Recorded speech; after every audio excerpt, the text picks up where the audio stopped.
Bismillahirrahmanirrahim. Assalamualaikum warahmatullahi wabarakatuh. Perkenalkan, saya Bulandari dari Prodi Pendidikan Akuntansi dengan NIM 220902502028 Fakultas Ekonomi. Di sini saya akan menjelaskan materi tentang evaluasi pembelajaran. Yang pertama, pengertian evaluasi. Secara umum, kebanyakan pendidik maupun calon pendidik mengidentifikasi bahwa kegiatan evaluasi sama halnya dengan melakukan penilaian dan pengukuran. Karena aktivitas tersebut sudah terkandung dalam kegiatan evaluasi, namun pengukuran, penilaian, dan evaluasi merupakan kegiatan bersifat hierarkir dan tidak dapat dipisahkan. Kegiatan tersebut dilakukan secara berurutan. Evaluasi memiliki ruang lingkup yang lebih luas dari penilaian. Jika yang ingin dinilai adalah sistem pembelajaran, maka ruang lingkup yang dinilai adalah seluruh komponen dalam pembelajaran. Maka istilah yang tepat untuk menilai sistem pembelajaran adalah evaluasi. Namun jika yang ingin dinilai adalah bagian atau komponen pembelajaran seperti hasil belajar, maka istilah yang tepat digunakan adalah penilaian.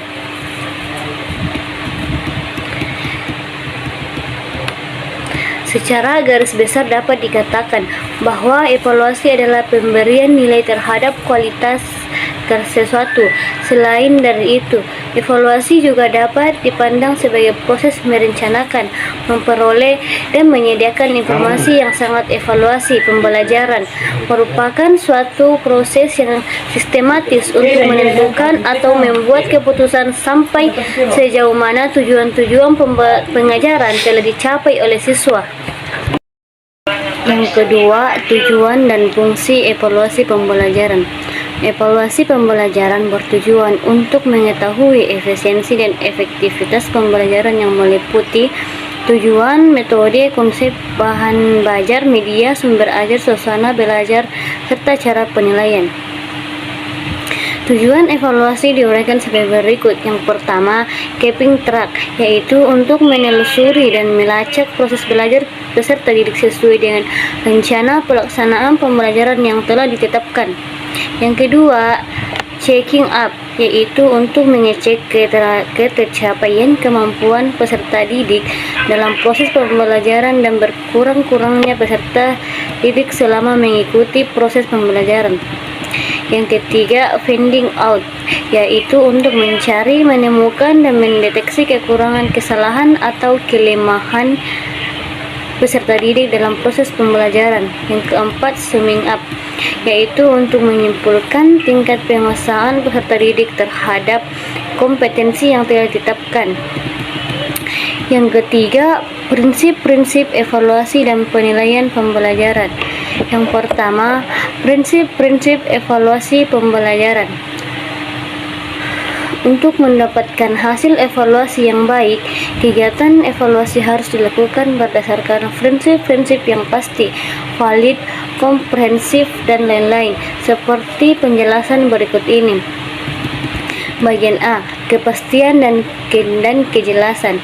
Dalam proses evaluasi, maka kepastian dan kejelasan yang akan dievaluasi menduduki urutan pertama. Evaluasi akan dapat dilaksanakan apabila tujuan evaluasi tidak dirumuskan dulu secara jelas dan definisi yang operasional.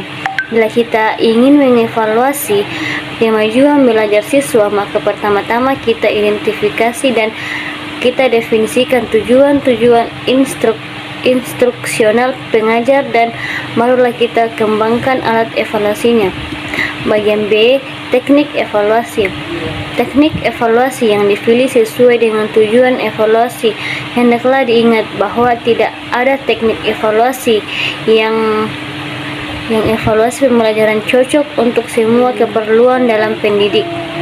Tiap-tiap tujuan pendidikan yang ingin dicapai dikembangkan teknik evaluasi tersendiri yang cocok dengan tujuan tersebut. Kecocokkan antara tujuan evaluasi dan teknik yang digunakan perlu dijadikan pertimbangan utama. Yang ke C, komprehensif. Evaluasi yang komprehensif memerlukan teknik bervariasi, yaitu teknik evaluasi tunggal yang mampu mengukur tingkat kemampuan siswa dalam belajar, meskipun hanya dalam satu pertemuan jam pelajaran, sebab dalam kenyataannya tiap-tiap teknik evaluasi mempunyai keterbatasan tersendiri. Bagian D, kesadaran adanya kesalahan pengukuran. Evaluator harus menyadari keterbatasan dan kelemahan dalam teknik evaluasi yang digunakan. Atas dasar kesadaran ini, maka dituntut untuk lebih hati-hati dalam kebijakan-kebijakan yang diambil setelah melaksanakan evaluasi. Yang kedua, prinsip-prinsip penilaian pembelajaran. Yang pertama, berorientasi kepada pencapaian kompetensi.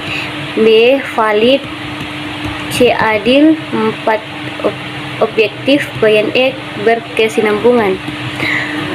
Berikutnya bagian D, jenis evaluasi pembelajaran. Yang pertama, bentuk tes sebagai instrumen evaluasi. Pengertian tes. Dari segi istilah, yang dimaksud dengan tes adalah alat pengukur yang mempunyai standar yang objektif sehingga dapat digunakan secara meluas serta dapat betul-betul digunakan untuk mengukur dan membandingkan keadaan fisik atau tingkah laku individu.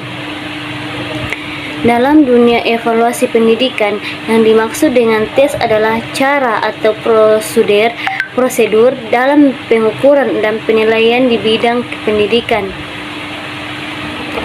yang terbentuk pemberian tugas atau serangkaian tugas, baik berupa pertanyaan-pertanyaan yang harus dijawab atau perintah-perintah oleh teste, sehingga dapat dihasilkan nilai yang melambangkan tingkat laku atau prestasi. Nilai mana dapat dibandingkan dengan nilai-nilai yang dicapai oleh testi lainnya atau dibandingkan dengan nilai standar tertentu. Bagian B, fungsi tes. Fungsi tes untuk kelas. Yang pertama, mengadakan diagnosis terhadap kesulitan belajar siswa. Kedua, mengevaluasi celah antara bakat dengan pencapaian. Ketiga, menaikkan tingkat prestasi. Fungsi untuk bimbingan. Menentukan arah pembicaraan dengan orang tua tentang anak-anak mereka, membantu siswa dalam menentukan pilihan, membantu siswa mencapai tujuan pendidikan dan jurusan. Yang kedua, bentuk non-tes sebagai instrumen evaluasi. Non-tes adalah cara penilaian hasil belajar peserta didik yang dilakukan tanpa menguji peserta didik, tetapi dengan melakukan pengamatan secara sistematis. Teknik evaluasi nomor 28, evaluasi pembelajaran tes berarti melaksanakan penilaian dengan tidak menggunakan tes. Teknik penilaian ini umumnya untuk menilai kepribadian anak secara menyeluruh meliputi sikap, tingkah laku, sifat, sikap sosial, dan lain-lain yang berhubungan dengan kegiatan belajar dalam pendidikan, baik secara individu maupun secara kelompok. Ada beberapa teknik non-tes, yaitu yang pertama, skala bertingkat. Skala bertingkat menggambarkan nilai yang berbentuk angka terhadap suatu hasil pertimbangan. Yang kedua, kuesioner, juga sering dikenal sebagai angket. Pada dasarnya, kuesioner adalah sebuah daftar pertanyaan yang harus diisi oleh orang yang akan diukur. Yang ketiga, daftar cocok. Yang dimaksud dengan daftar cocok adalah deretan pertanyaan yang biasanya singkat-singkat, di mana responden yang dievaluasi tinggal membubuhkan tanda cocok di tempat yang sudah disediakan. Yang keempat, wawancara. Wawancara adalah suatu cara yang digunakan untuk mendapatkan jawaban dari responden dengan jalan tanya jawab sepihak. Dikatakan sepihak karena dalam wawancara ini responden tidak diberi kesempatan sama sekali untuk mengajukan pertanyaan. Tadi materi yang saya jelaskan. Sekian. Assalamualaikum warahmatullahi wabarakatuh.